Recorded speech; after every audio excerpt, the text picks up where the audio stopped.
বাংলাদেশ থেকে আমদানি করা পণ্যে ৩৫% শুল্ক আরোপের ঘোষণা দিয়েছেন মার্কিন প্রেসিডেন্ট ডোনাল্ড ট্রাম্প, যা কার্যকর হবে ১ আগস্ট থেকে। যদিও বাংলাদেশি পণ্য যুক্তরাষ্ট্রে তৈরি করা হলে এই শুল্ক প্রত্যাহারের কথা জানান তিনি। বাংলাদেশ ছাড়াও আরও ১৩ দেশের ওপর নতুন করে শুল্ক বসানোর সিদ্ধান্ত নিয়েছেন মার্কিন প্রেসিডেন্ট। ইশতিয়াক হোসেনের ডেস্ক রিপোর্ট। যুক্তরাষ্ট্রে বাংলাদেশি পণ্য প্রবেশে ৩৫% শুল্ক আরোপের সিদ্ধান্ত নিয়েছেন মার্কিন প্রেসিডেন্ট ডোনাল্ড ট্রাম্প, যা ১ আগস্ট থেকে কার্যকর হবে। স্থানীয় সময় সোমবার প্রধান উপদেষ্টা ডক্টর মোহাম্মদ ইউনূসের উদ্দেশ্যে লেখা এক চিঠিতে ট্রাম্প একথা জানান। ট্রাম্প বলেন, মার্কিন পণ্যে বাংলাদেশের বাড়তি শুল্ক, অশুল্ক নীতি ও বাণিজ্য প্রতিবন্ধকতার জন্য এমন সিদ্ধান্ত নেওয়া হয়েছে। তবে বাংলাদেশি পণ্য যুক্তরাষ্ট্রে তৈরি হলে এই শুল্ক প্রত্যাহারের পাশাপাশি ১ সপ্তাহের মধ্যে অনুমোদন সহ এ ব্যাপারে সব ধরনের সহায়তার আশ্বাসও দিয়েছেন তিনি।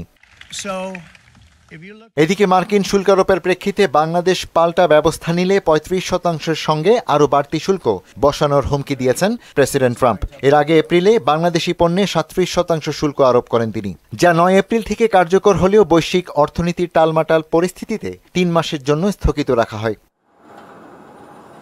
শুধু বাংলাদেশ নয়, আরও ১৩ দেশের উপর নতুন শুল্ক হার নির্ধারণের ঘোষণা দেন ট্রাম্প।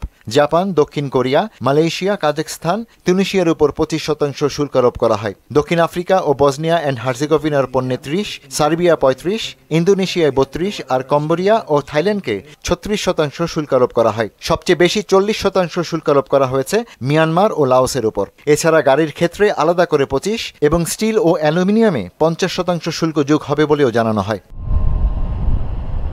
সোমবার নিজ সামাজিক যোগাযোগ মাধ্যম ট্রুথ সোশ্যালে এসব দেশের নেতাদের উদ্দেশ্যে লেখা চিঠিতে নতুন শুল্কের ঘোষণা দেন প্রেসিডেন্ট ট্রাম্প।